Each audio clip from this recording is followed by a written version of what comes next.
श्री शिवाय नमस्तुभ्यम। अब सुनिए आज की कथा। भगवान महादेव बोले, हे प्रिय सनत कुमार, तुम्हारी यह उत्कट इच्छा वास्तव में प्रशंसीय है, क्योंकि तुम लोक कल्याण के लिए ही ज्ञान की अभिलाषा रखते हो। एकाग्रचित्त होकर सुनो।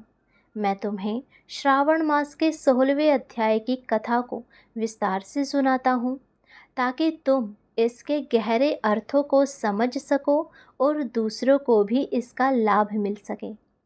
प्राचीन काल की बात है। एक समृद्ध नगर में धर्मकेतु नाम का एक महान व्यापारी रहता था। उसके पास धन, धान्य और ऐश्वर्य की कोई कमी नहीं थी। उसका व्यापार दूर दूर तक फैला हुआ था और वह प्रजा में अत्यंत प्रतिनिष्ठ था।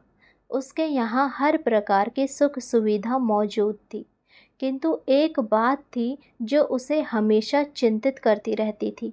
जो उसके आंगन में स्थित एक कुआं था, वो वर्षों से सूखा पड़ा था।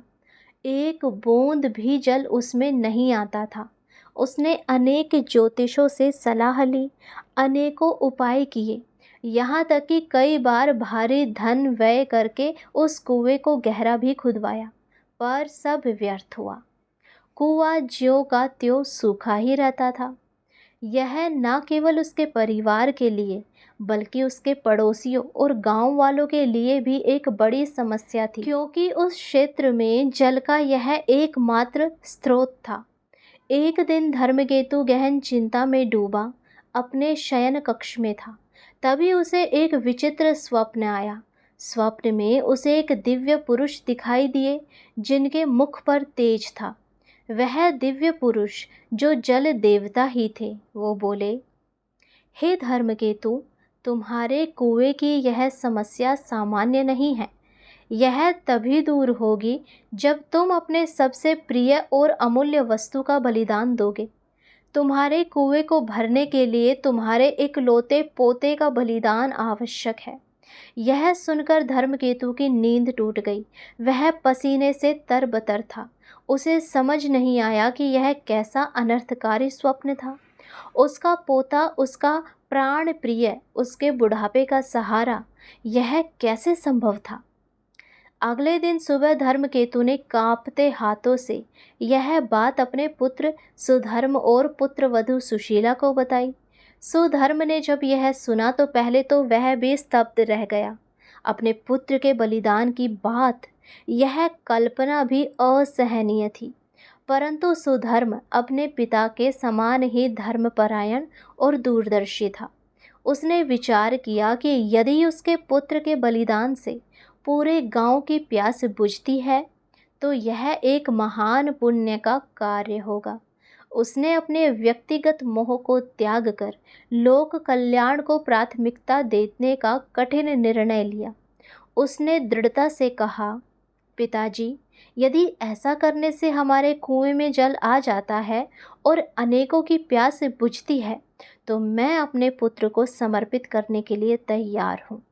यह सुनकर सुशीला, जो सुधर्म की पत्नी और धर्मकेतु की पुत्रवधू थी, अत्यंत विचलित हुई। अपने कलेजे को के टुकड़े को कैसे कोई बलिदान कर सकता है। उसकी आंखों से अश्रुधारा बह निकली, परंतु वह कोई सामान्य स्त्री नहीं थी। सुशीला भगवान शिव की अनन्य भक्त थी। उसने वर्षों से श्रावण मास के सभी सोमवार व्रत और अन्य शिव पूजन अत्यंत निष्ठा और समर्पण से किए थे। उसकी भक्ति इतनी गहरी थी कि उसे अपनी निष्ठा पर पूर्ण विश्वास था। उसने अपने मन में दृढ़ निश्चय किया कि उसकी भक्ति अवश्य रंग लाएगी। अपने आंसू पोंछते हुए सुशीला ने अपनी अद्भुत आस्था का परिचय दिया। उसने अत्यंत शांत भाव से कहा, स्वामी, मुझे अपने महादेव पर पूर्ण विश्वास है। मेरी भक्ति व्यर्थ नहीं जाएगी। यदि यह विधि का विधान है तो मैं अपने पुत्र को सहर्ष जल देवता को अर्पित करने के लिए तैयार हूँ। किंतु मेरे मन में दृढ़ विश्वास है कि भगवान शिव अपने भक्त का अहित नहीं होने देंगे। वे अवश्य कोई मार्ग निकालेंगे। बलिदान का दिन आ पहुंचा। सारा गांव इस हृदय विदारक घटना को देखने के लिए एकत्रित हुआ।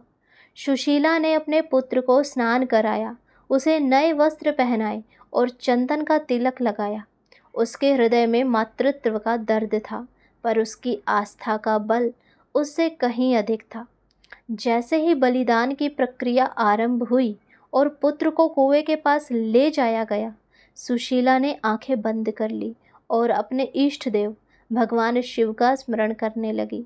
उसने अत्यंत भावुक होकर प्रार्थना की, हे भोलेनाथ, यदि मेरी भक्ति सच्ची है, यदि मैं कभी आपके नियमों का उल्लंघन नहीं किया, तो मेरे पुत्र की रक्षा करें। मेरा विश्वास है कि आप अपने भक्तों को कभी अकेला नहीं छोड़ते।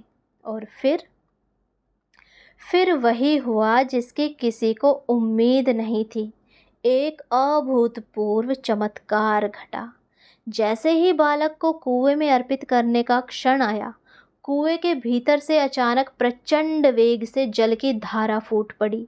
जल इतनी तेजी से ऊपर आया कि कुआं पलक झपकते ही लबालब भर गया और उसके किनारे भी छलकने लगे। उस जल के साथ ही सुशीला का पुत्र सुरक्षित और स्वस्थ अवस्था में ऊपर आ गया। यह देख सब हक्के बक्के रह गए, मानो उसे किसी अदृश्य शक्ति ने ऊपर उठा लिया हो। इतना ही नहीं, उस जल के साथ ही सुशीला को 2 और नवजात पुत्रों की प्राप्ति हुई। यह दृश्य देखकर उपस्थित सभी जन हैरान रह गए और भगवान शिव की जय जयकार करने लगे। उस क्षण सुशीला की भक्ति के पराकाष्ठा सिद्ध हुई।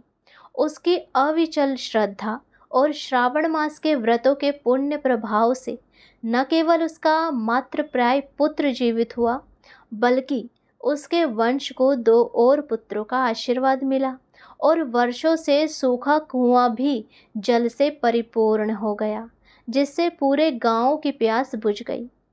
महादेव आगे कहते हैं, हे सनत कुमार, यह कथा हमें सिखाती है कि श्रावण मास में भगवान शिव की सच्ची निष्ठा और अटूट विश्वास के साथ ही की गई भक्ति कितनी बलशाली होती है। यह भक्ति बड़े से बड़े संकट को टाल सकती है, असंभव को संभव बना सकती है और यहाँ तक कि मृत्यु पर भी विजय प्राप्त करा सकती है। यह दिखाता है कि भगवान शिव अपने भक्तों को कभी निराश नहीं करते और उनकी हर इच्छा को पूर्ण करते हैं। उस व्यापारी का परिवार सुशीला की भक्ति के कारण न केवल संकट से उबरा, बल्कि उसे अप्रत्याशित सुख और समृद्धि भी प्राप्त हुई। आज का ये 16वां अध्याय यहाँ पर समाप्त होता है। कल हम मिलेंगे अगले अध्याय में। तब तक के लिए इस कथा को सुने, सबके साथ शेयर करें, कमेंट बॉक्स में हर हर महादेव अवश्य लिखें। हर हर महादेव, जय शिव शंभू।